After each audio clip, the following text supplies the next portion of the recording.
Good day. I'm Irish Ken Irlacson from 4Y2-2. I'm going to discuss the PC components. First one, motherboard.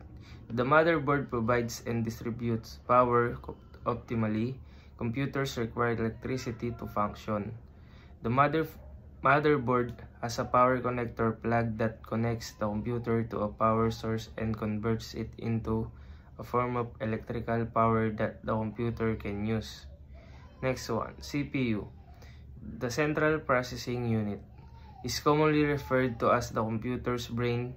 The CPU controls all the functions of a computer. Next one, RAM memory. RAM slot connect the random access memory to the motherboard. RAM allows the computer to temporarily store files and programs that are being accessed by the CPU. Next, CPU fan. Ang function ng CPU fan, ito ang pag-maintain ng temperatura ng mga parts ng motherboard upang hindi ito mag-overheat. Next, graphics processing unit. A graphics processing unit is an electronic circuit that can perform mathematical calculation at high speed. Next, power supply unit.